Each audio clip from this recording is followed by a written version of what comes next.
Hello, everyone. This is Betsy Wurzel, your host of Chatting with Betsy at Passionate World Talk Radio Network, a subsidiary of Global Media Network, LLC. Our mantra is to educate, enlighten, and entertain. The views of the guest may not represent those of the host of the station. Folks, do you ever wonder about economics?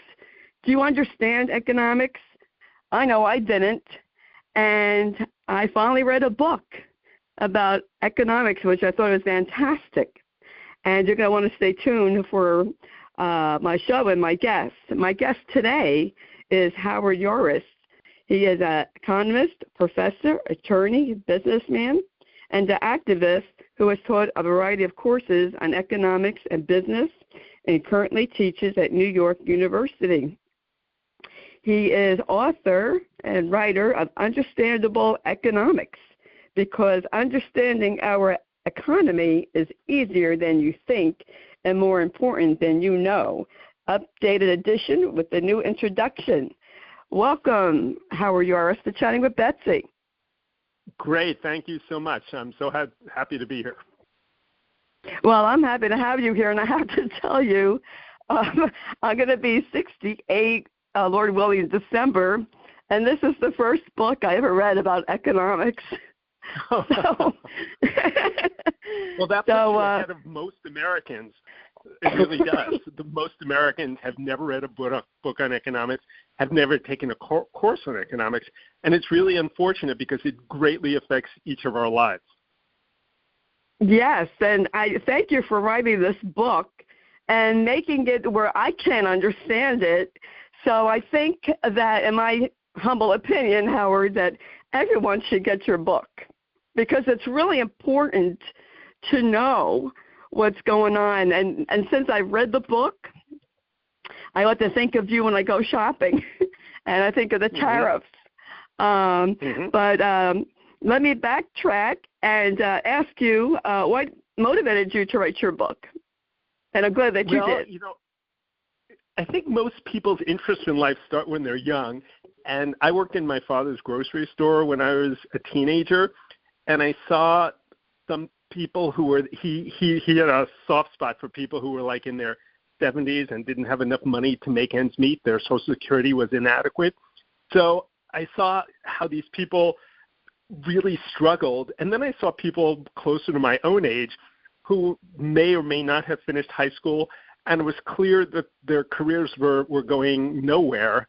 And I thought that there's such a big difference in opportunity, in resources, in the chances that people have in life in our country.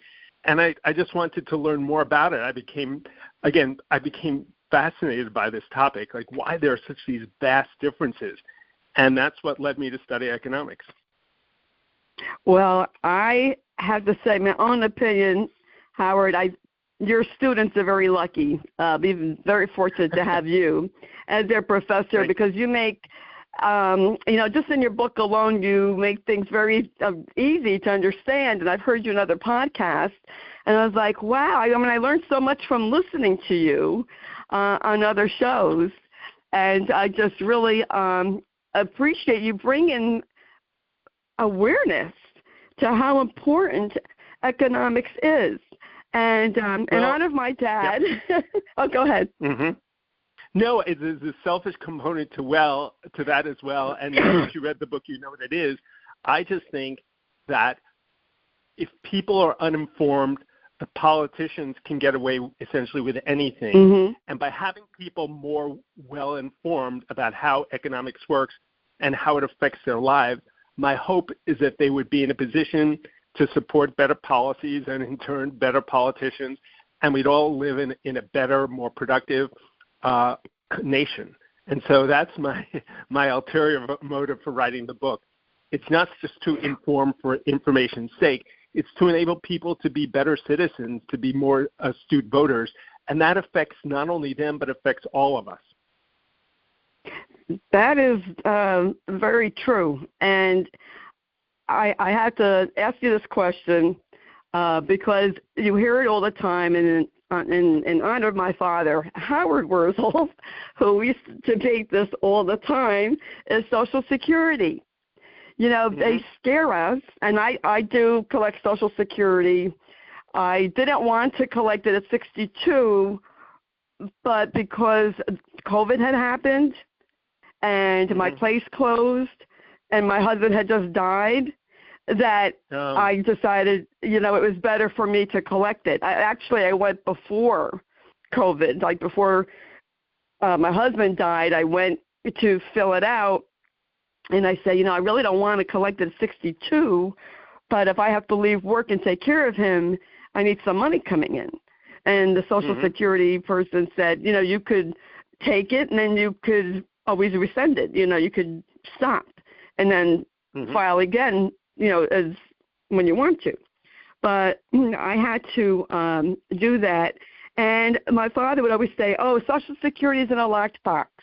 Then you hear people say, oh, it's going to run out of money. And even in ARP, I get the ARP Bulletin magazine, and this is their September-October issue, Howard. And they're talking about that the trust funds that Social Security and Medicare beneficiaries count on for financial support and health will run out of money sooner than projected unless lawmakers act. And then it says Social Security will run out of money by 2034. That's not that far away. And also Medicare Part A will be depleted by 2033. So they have this in the magazine that scares people. I mean, that scares me and many, many others. So is that a myth? That is intended to scare. I'll tell you what it is. How come we don't talk about whether the Pentagon is going to go bankrupt or run out of money? Exactly. How come we don't talk about the Department of Agriculture going bankrupt or running out of money? Social Security is a government program. I know they allocate certain funds to it. It's a segregated fund now through the FICA tax, but it is a government program like every other program the government has. And if Congress appropriates enough money, it'll be fine. If Congress doesn't appropriate enough money, it won't be fine. It's a political question, not an economic question. So that is just, those kinds of claims are just made to scare people. Again, it's up to Congress, and it depends totally upon what they decide to do, just like with the Pentagon. You bring up a good point. And that's what I find fascinating, because that's always a hot topic for election year.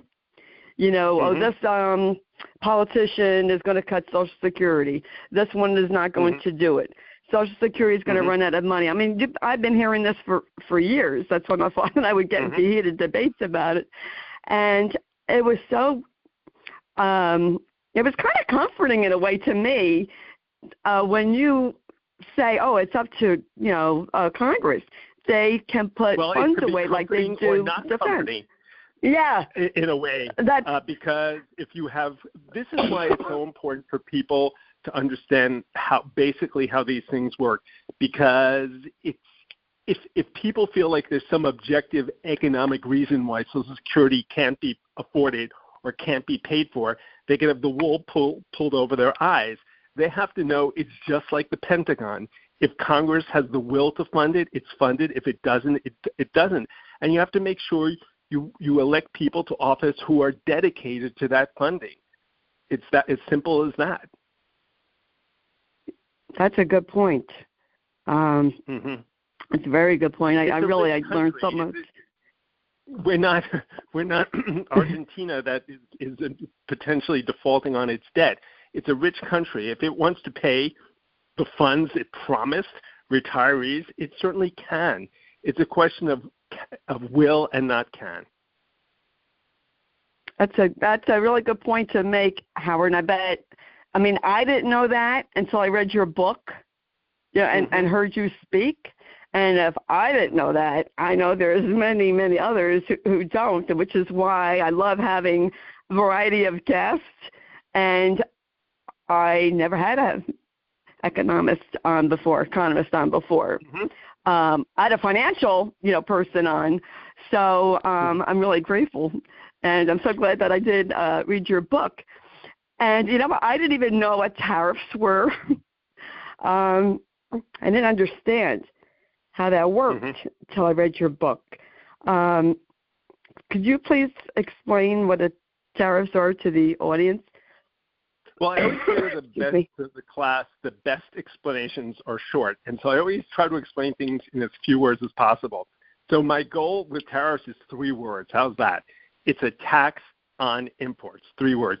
It's a tax on imports. What are tariffs? When a bottle of French wine comes into the United States, a tax is put on it. In understandable economics, I use the example of a $20 bottle of French wine.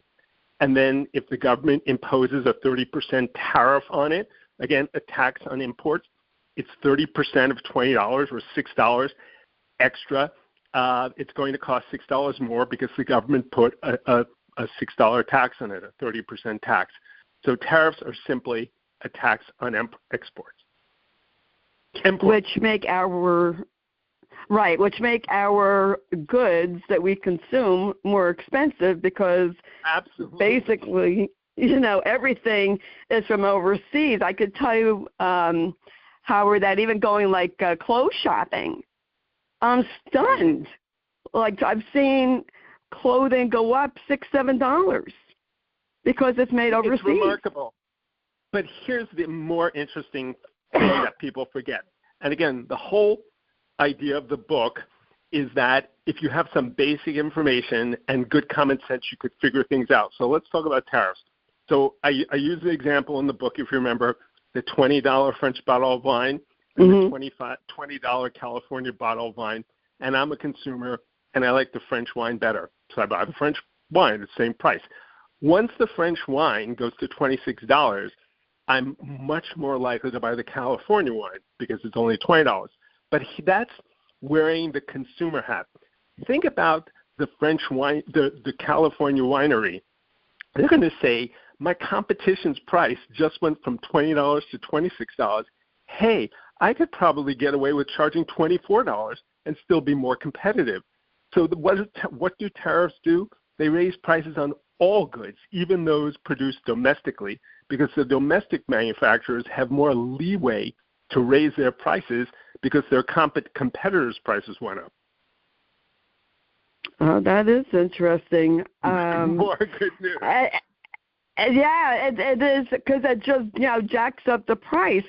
I have to ask you this, Howard. I mean, this might sound like a bizarre question, but I am like, when I go to my local grocery store every week, I am sticker shocked every week that I go. And I don't know how, I guess companies can get away with this. I like cashews. My son and I like cashews. This particular brand shrunk their packaging and raised the price. So you get 2 ounces less and you pay more. I mean, I know. It's called shrinkflation. Shrinkflation, yes. Shrinkflation is what it's called. Inflation is increasing the price. Shrinkflation is shrinking the quantity you get, which is a backdoor way to increasing the price. Yeah, I'm looking at it, and I'm like, wait a minute, I know I'm not hallucinating here. This is definitely smaller, and the price got jacked up over $1 more, and I'm like, how do they get away with this? And cocoa, they said chocolate was going to go way up. Well, it certainly has. I mean, it is just insane. I'll just give you an example. I used to get a box of Godiva chocolates for holiday time, which I haven't had in a long time because I'm trying to stay away from that. And I went over to look at a box, the same box that I bought maybe 4 years ago. It was $28. Howard, it's now $44. I'm not surprised. That is a big jump. Because tariffs are really pushing up prices. And why do we have tariffs? Well, again, the people who voted for a president who supported them. This is a choice that the American people made. I'll give you another example if you don't mind, Howard. Last year, I had a lease, turn in my lease car, get another one. I would love to be able to buy a car outright, but I can't afford the payments. And I've had Toyota Camrys for the past 3 cars. I couldn't afford a Camry. I got a Corolla. And I don't know what I'll be driving next time. I say I'm going to drive a Fred Flintstone car. Use your feet. A bicycle. Actually, Betsy, would dating it be myself possible to here. take a 5-minute break in the talk? Sure. Okay, I will call you back in between 5 and 10 minutes. Oh, then I have to re-record.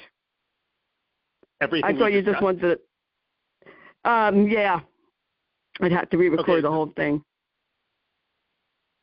Can we take a 2-minute break then? I could. A 2-minute break, yeah, because I could ad lib. I'll just keep talking. Okay. Yeah, that's fine. Okay. All right. Okay, everyone, taking a break, and Howard Yaruss will be back with us. The name of the book is Understandable Economics, because understanding our economy is easier than you think and more important than you know. Updated edition with the new introductions. And I was so happy to know that it was seen in the Barnes & Noble store near me.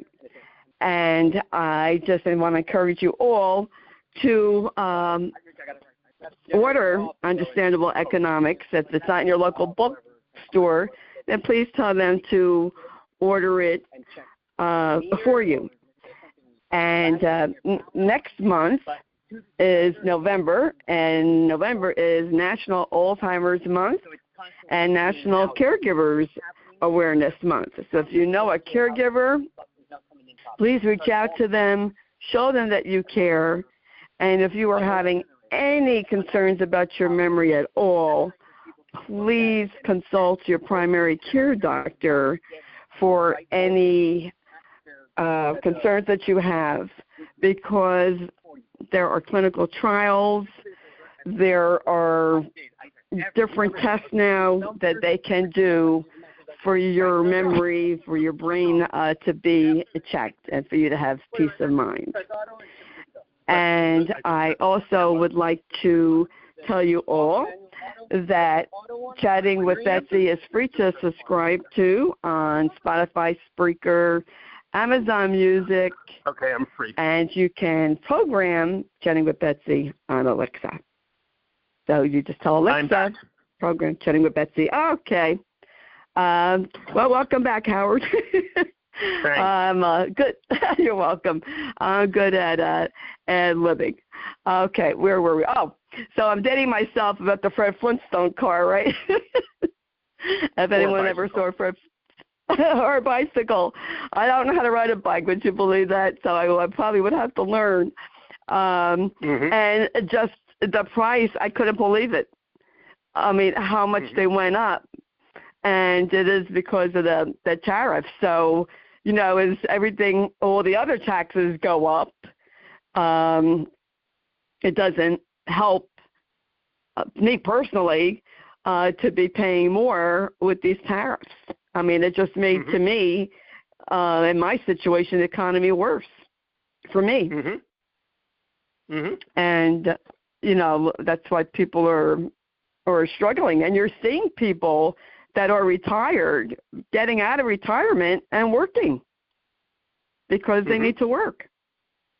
Well, the tariffs did not come from the planet Mars. They were imposed by the politicians they elected. So maybe they should consider next time electing politicians who would be in favor of lower taxes. Yes, definitely. Yes. You know what I found fascinating? I read your book a while ago. You told a story about, I forgot which guy it was. They pay less taxes, but their secretary pays more because their money is tied up into. Buffett. Yes. Right. That Warren was interesting. one of the 5 richest people in the world. He has a fortune of about $100 billion, and he has a secretary, and he pays a lower tax rate than his secretary because his secretary earns her income through wages, which are taxed at a certain percentage, and he earns his money through investment income, which is taxed at a much lower percentage on average. So that people who make money through investment income pay lower taxes as a percentage of their income than people who earn money from wages. And you could guess which people rely on more on investment income than wages. Wealthy people. The lower down on the economic spectrum you are, the greater the portion of your income that comes from wages. For most people, all of their income comes from wages. It's only wealthy people, they get a certain percentage of their income or a large percentage of their income through investments, and that again is taxed at a lower percentage rate. Yeah, I found that very interesting. And you hear that. I always heard that the rich people had their loopholes, so they don't pay as much this is as. In addition to loopholes, Wow. Even after the loopholes, the percentage tax is lower. So loopholes aside, what do loopholes do? They reduce the amount of your taxable income. But even after applying all of those loopholes, they're paying lower tax rates than people who earn their money through wages. That is, that's unfair. to me, that's unfair. Yeah. Well, again, this is not something that comes out of nature. This is a decision made by the people we elected to office. It's just that they write the tax code. Can I ask you a question about that, Howard? So when politicians talk about taxing the rich more, are they talking about taxing those funds that they are paying a lower tax rate on? Well, it depends, because there's 2 ways to do it. Just increase the percentage rates, or there are some politicians who claim that investment income should be taxed at the same rate as work income, wages. So there are 2 ways to do it. I know in New York State, where I live, the state income tax doesn't distinguish between wage income and investment income. They're both taxed at the same rate. It's only on the federal level, which is the big bite, that's the big expense, that there's a distinction between investment income and wage income. And again, investment income being taxed at a much lower rate. That's I find that fascinating. And could you address the? It's mind-boggling. I know property tax is outrageous. New York, New Jersey, the whole tri-state area is ridiculous with the property tax. And years ago, when Christine Whitman was governor, I heard she paid less because she had what you would consider a farm, so they pay less than property tax. And I was like, they do find their, ways to get out of paying when they could very well afford to pay. How does property tax work? I mean, it keeps going up all the time. Property tax is really simple. It's the taxable value of your home, which is a assessed value. So there's a value to your home. They multiply it by the tax rate, which is usually in the range of 1% to 3%, and that's what you pay each year to the local government. Property taxes are imposed by the local government. Typically, income taxes are imposed by either the federal government in Washington or the state government. I would love to go to a class of yours if I could. Well, property taxes, again, they fund. What do they fund? They fund the schools, they fund the police, they fund the fire, they fund the local services. Yeah, and every year, well, not even every year, because in New Jersey, we get it quarterly. November will be the last, and then they'll send it out in February, so it's February and May, and then it's August and November. and in New it York, always it's done twice a year. Oh well, it's nuts. I know someone who lives in Alabama. They have 9 acres, and they pay less than they pay like $1,000. I mean, they pay less than what my first installment is. It's just like I don't know how they expect people to continue to live in these expensive states, and it's just getting harder. I mean, I even heard where the food banks, the people that used to donate to the food banks, are now needing the food banks. They're customers of the food banks. The former donors became customers. Yes, I've read about that as well. Yeah. Can you speak about the national debt of the U.S.? How did we get into such tremendous deficit? Well, it's the total national debt is about $30 trillion. It's the biggest debt by far in the history of the world. And what is the debt? Well, think about the federal government. Every year it spends money and it taxes. Spends money and taxes, just like you. It has an income and it has expenses. And their income is not sufficient to pay all their spending. So what do? They borrow. And what's the national debt? It's the sum of all that borrowing. Right now, we borrow over $1 trillion a year because, again, what the federal government in Washington is spending exceeds what they're bringing in taxes by that amount. So if you don't tax it, you have to borrow it. It's that simple. Wow, that's mind-boggling to me. And this is my own personal opinion, Howard. But when they have a government shutdown, which we have right now. Which we have right now, I feel they should pay the military before they pay the people in Washington, the congressmen. People may not agree with that, but I just it's just not fair to these. I'll go out on a limb and give my own personal opinion. I don't think they should shut the government down. The government's there for a reason. And exactly. It shut down. Yeah. I was going to say that too. Yeah. I agree with that. It's like, how do you shut it down? And then why do they still get paid? When people go out on strike, sometimes they don't get paid. So to me, this is in my don't get paid. Right. And so then why are they getting paid? That just infuriates me when I think about that. Remember, when we talk about who imposes the tariffs, who's shutting down the government, these are our employees. We're their bosses. Right. And so we are allowing this. So it's not that they are doing whatever they're doing, but they're doing it with our consent. And that is why we as citizens need to know economics. Need to know really be what's going on, and then vote for people who, again, it's a boss. If a boss, you as a voter are a boss. And if you are totally indifferent to what your employees are doing, you're not going to get the best employees, and you're not going to get the best outcomes. You need to step up and fulfill your role as a boss by being informed as to what's going on and then exercising your authority appropriately.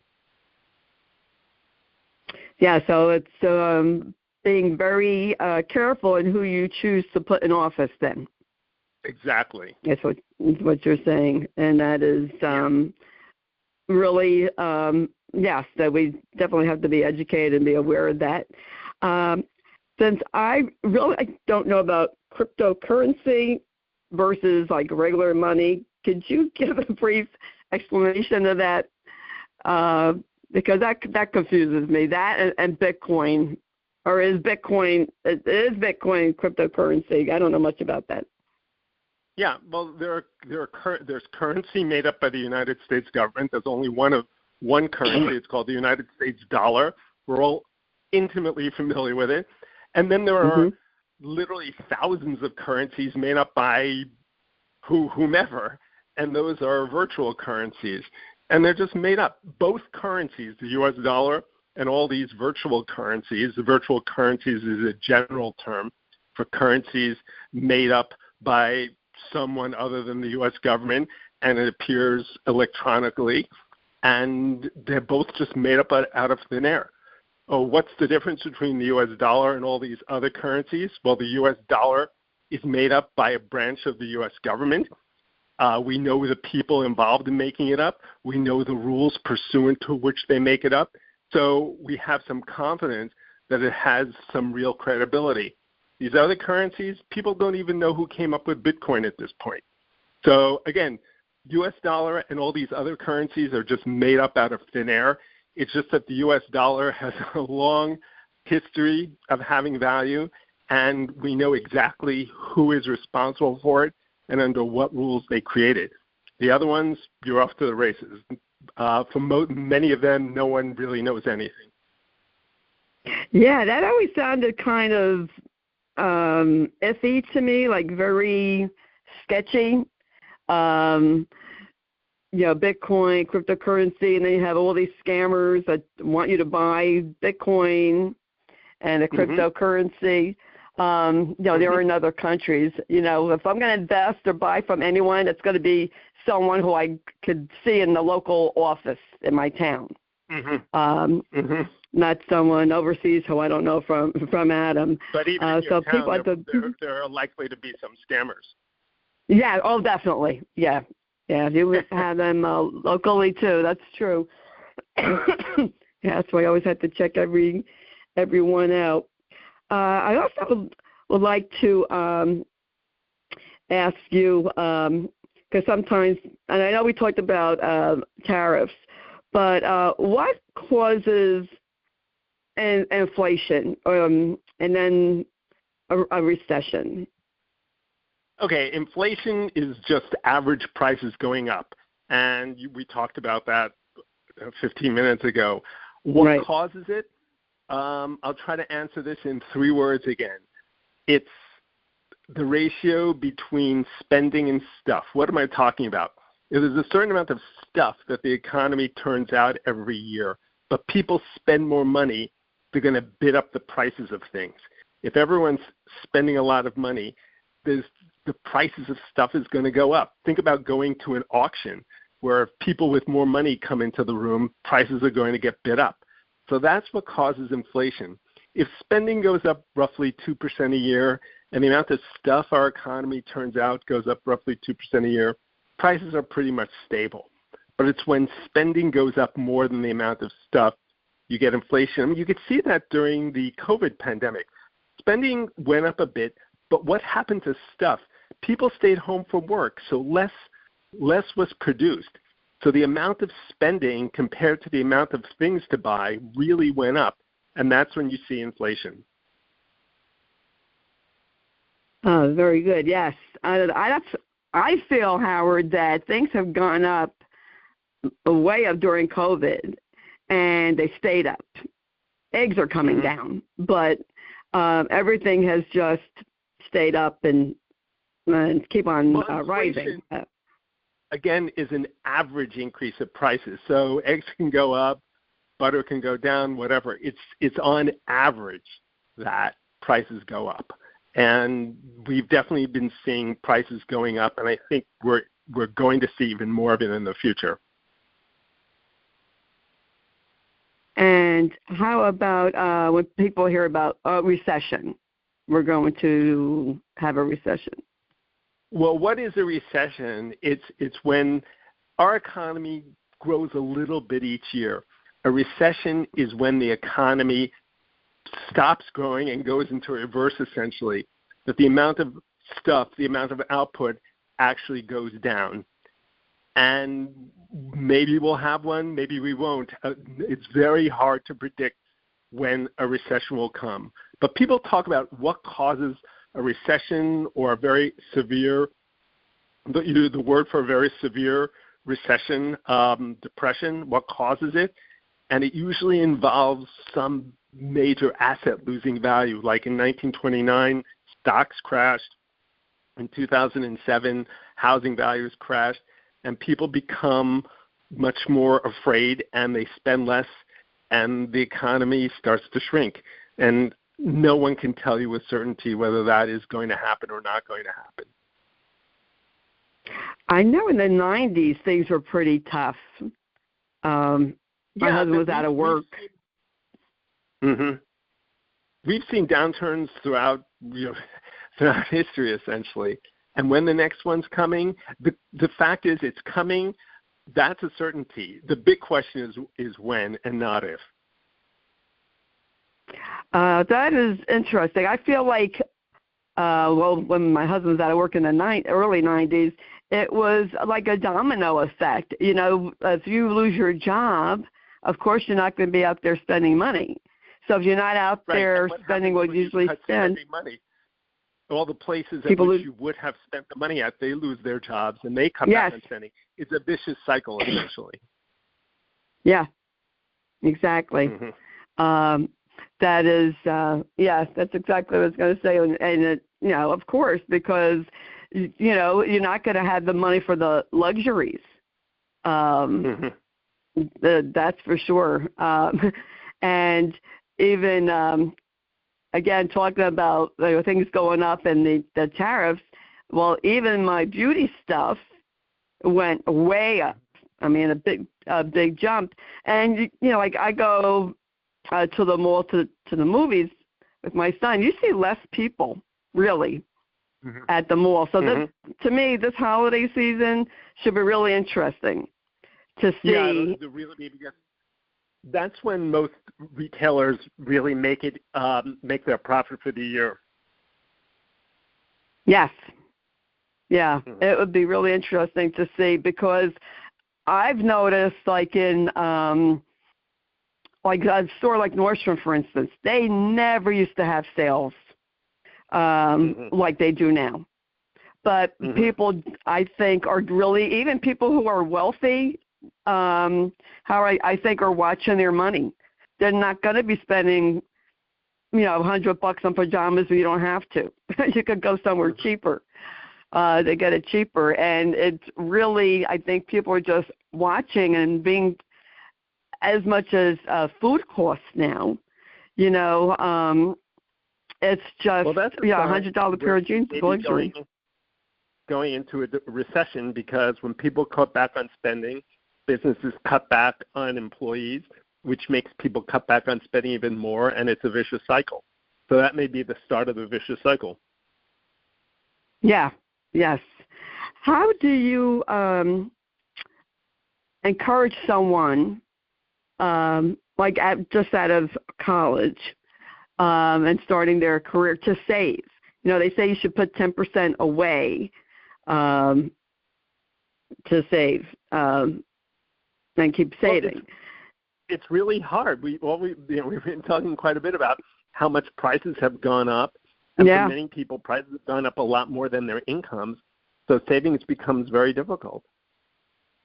Yes, that's very true. It was like hit me all of a sudden, because I've been out of work 5 years. Well, it will be 5. No, it'll be 6 next year. And I'm thinking, we were doing okay. My son lives with me, and we were doing okay. And now it's like I needed more money from him to help make ends meet, because things have just keep going up astronomically. Josh doesn't care, but it's just that, you feel as a parent, I feel bad and needing more money, but, he knows the situation. This is just the way it is in the economy now. What else would you like to share with the audience that we didn't cover that you would like to say, Howard? Well, I think it came up inadvertently, and that is that people, I think, are afraid of economics. Did you ever take a course in economics other than the book? No. Okay. Never did. I went to high school in New York City, and we were required to take trigonometry, but not economics, which I think is ridiculous. And the people who do take economics in college, you're usually faced with a bewildering array of jargon and graphs and formulas, and they don't really learn much about the world. So people have this fear of economics. It has something to do with math or with formulas or something like that. The fact is it has to do with values, who gets what and who does what in our society. There's no formula that's going to tell you the tax rate on person A should be higher or lower than person B. It's a question of what your values are, what you think is fair. And if you just say, well, it's complicated, I'll leave it to the politicians, you may very well get an outcome you don't like. And so it's important to be informed and involved. I think that was the theme of our conversation. And if they're not informed and involved, they may very well get taxes and an economy that they really don't think is right. Yeah, so we need to be involved citizens, carefully look at the politicians, what they stand for, what their policies are concerning, taxes, Social Security funding for that, Medicare, and I'll make medication. one further point on that. Sure. It's not what people say, it's what people do. So people need to be keen on that too. There's a lot of talk these days. People need to look at actions and what people really do when they're confronted with a choice. Yeah, that's true. I remember that made me think of when I was younger, and you would hear the adults say, oh, yeah, politicians will say whatever they want to get into office, and then afterwards it's a whole different story. Well, again, I'll go back to the analogy of a boss. When you're interviewing someone for a job, you don't just listen to what they say. You evaluate it for whether you think it's honest or accurate, and that's what voters have to do. They're the bosses. They have to be involved, and if you're not involved, you're going to get employees you really don't like. Yeah, good point. Oh, I so enjoyed talking to you, Howard. And, I never took a course in economics. I think when I thought of economics, I thought you had to be very smart and with math, and I'm not good with math at all. So, but it wasn't offered where I went to high school, and I didn't go to college, so I did not take economics, and I was thrilled to receive your book and to read it, because you really make it very easy to understand. That's why I know you are a great educator, and your students are really very fortunate. I can listen to you all day, and you also have a nice voice. Nice voice to listen to. Thank you. Oh, thank you. Where can people buy your book, Howard? I know it's in Barnes & Noble. It's in Barnes & Noble, so they can certainly go there, and they can go to their local bookshop. It's in many local bookshops, and if it's not there, they can ask the local bookshop to order it. And, of course, as with all books, it's on Amazon.com, but I urge them to try to buy it at Barnes & Noble or their local bookshop. Great. And how can people connect with you? Do you have a website? Oh, I have a website, yes. It's HowardYaruss.com, HowardYaruss, all one word, .com. Oh, that's easy to remember. Well, thank you so much for spending time with me today, Howard Yaruss, and for writing your book. Again, folks, the name of the book is Understandable Economics, because understanding our economy is easier than you think and more important than you know. And I do have to agree with that.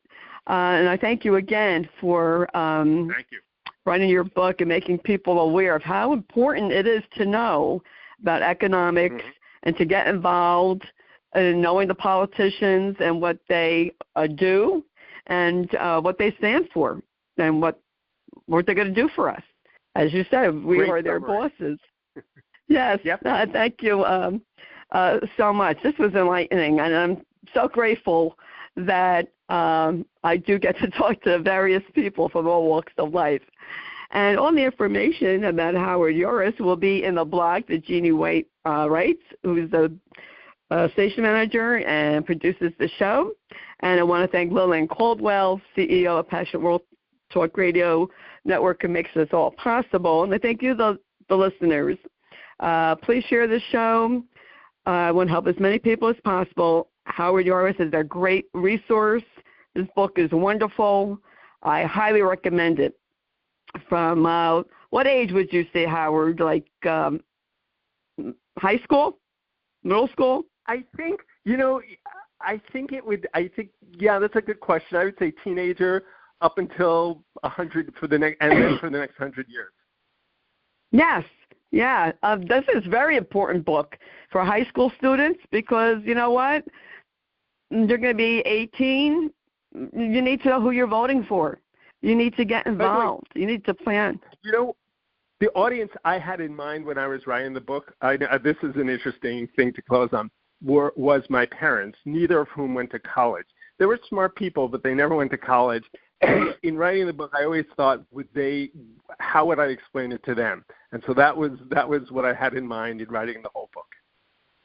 Well, then you were, I don't know how old your parents were, but then you were thinking of people like me.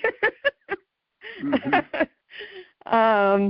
So thank you. You made it understandable for someone like me. And I appreciate that.